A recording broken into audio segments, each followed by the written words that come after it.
Area ano? Area? Area 1 lang. Oo. Yan mga sir, bali ito yung Toyota Corolla na ano to sir? 99 Love Life. 99 na Love Life. Yan, bali ang problema ni sir yung RPM, ayaw gumana. Yan.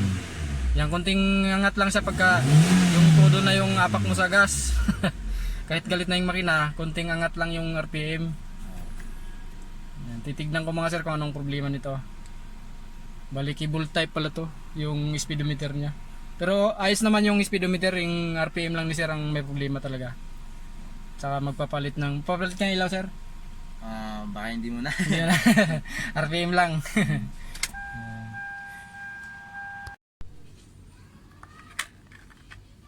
Yung mga sir, yung yung RPM gauge ng Love Life. Anong year mo dito sir? 1999. 1999. Yeah. Sunog yung dalawang kapasitor. Yan yung palitan natin mga sir. Stock pa yung mga ilaw ni sir. Oh. Opo. Next time na lang daw papalit si sir.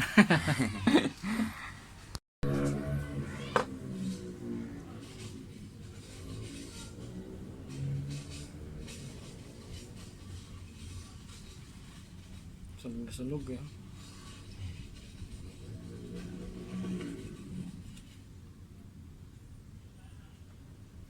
Ano po talaga ako eh. Dami ko na rin pong chinikan na Magre-repair. Opo.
Yes, sir. Wala ka na mabasa. Opo. Sunog na sunog eh. Wala sa lagaw.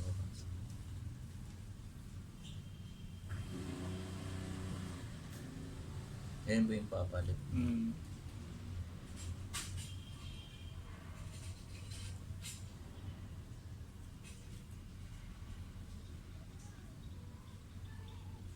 Mataas siguro RPM na ito.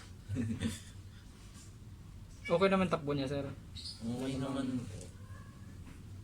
Wala namang low power mga ganyan. Wala naman po. Hindi ko naman siya nakakaroon. Pero yun nga po yung gas consumption. Malakas. Kasi nagpapultang ka ko nun eh. Tapos mga 20 kilometers ko lang. Papultang ko ulit ako.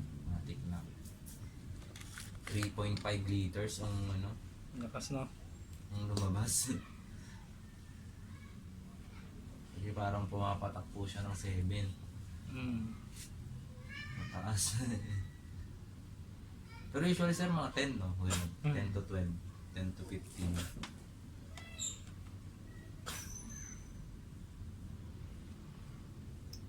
Malakas talaga siya.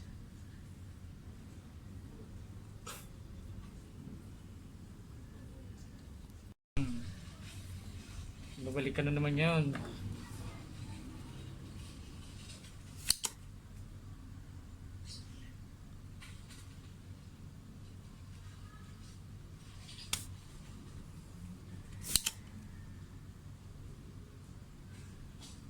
Ipa-check mo rin sa scanner sir kung yan talagang ano niya, mileage niya. Makikita mo yun doon sa scanner kung nagsinungaling yung mileage niya o hindi.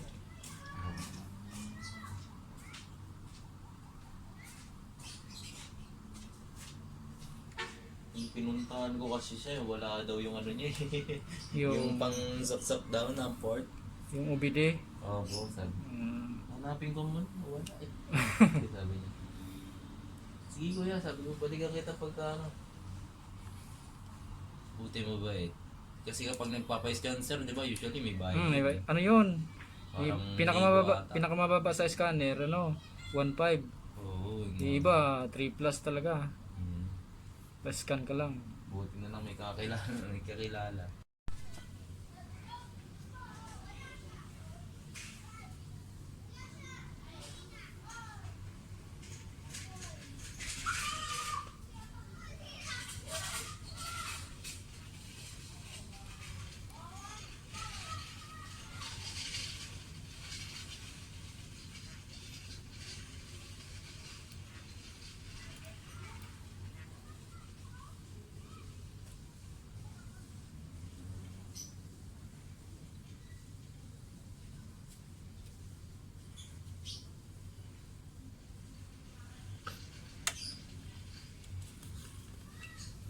Yung iba naman, bago magpunta dito, nagdi-DIY.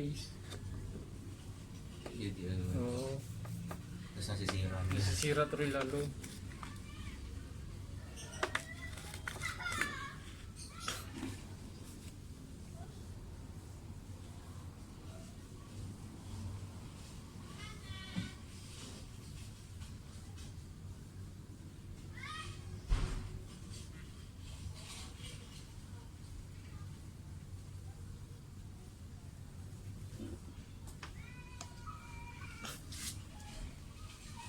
Halimbawa, marumi na yung langis mo, sir. Ilaw yun. Kaya, kunti na yung langis mo. Opo. Yan. Ilaw yun. Yan, ayos na mga sir. Yung ano, RPM gauge ni sir. Dito sa Corolla na Love Life. Yan.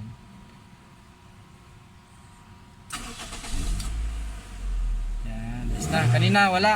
Kahit galitin mo yung makina, kunting angat lang siya. Galing sa zero. Pag ginalit mo yung makina ngayon, ayos na. Yan. Goods. Goods. Goods na. Galing ni sir. Di na mahirapan si sir magpatuno ng ano ng makina kasi ipapatuno daw ni sir yung makina nito eh. Ayan, ayos na.